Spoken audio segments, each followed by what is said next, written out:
I have a completely bizarre story out of Arkansas, and that creepy Duggar family, the religious family that has like 19 children or something like that, where one of the kids was involved in molesting his own sisters. I mean, it's just that, you know, the family I'm talking about.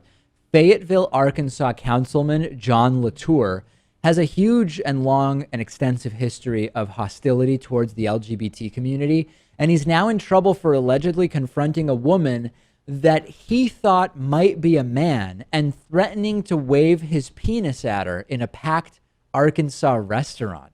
He was selling himself in a recent election as the conservative values, conservative choice candidate, and the Duggars absolutely loved it. They gave him a $2,000 campaign donation.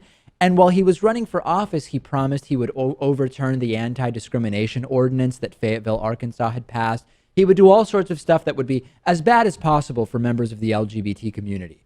And Saturday, Gavin Smith wrote a Facebook post about the incident that the councilman was allegedly involved in at a local restaurant called Our Sagas. And I'll put it up on the screen for you here, writing, yesterday, Fayetteville Alderman John Latour, Ward 4, assaulted a dear friend in public, demanding that they choose a gender in a packed restaurant. He demanded she pick a gender, declaiming loudly that he couldn't tell if she was a man or a woman. She's not transgendered and does not in any way present any ambiguity about gender in any way. She's a woman.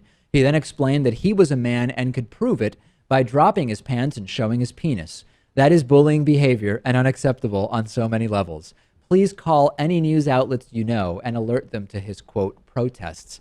I doubt offering to expose yourself would be considered protected speech, even by the right-wing activist Duggar family, Duggar misspelled, their misspelling, not ours, who funded his campaign.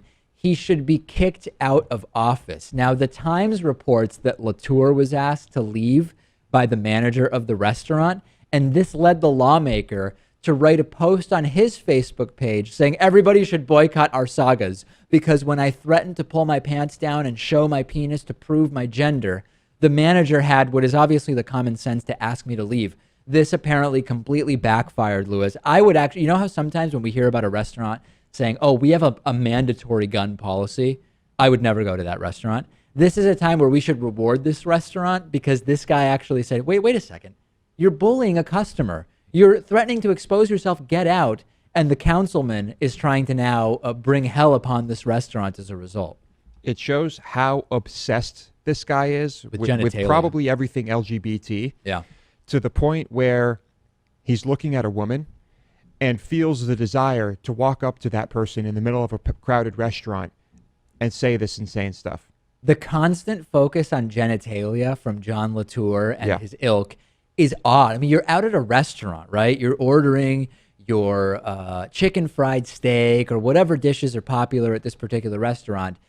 And his instinct is to get up from his table, walk up to someone he doesn't know, demand that they choose a gender, and threaten to prove his masculinity by exposing his genitals in a crowded restaurant. I mean, this is mental illness, isn't it?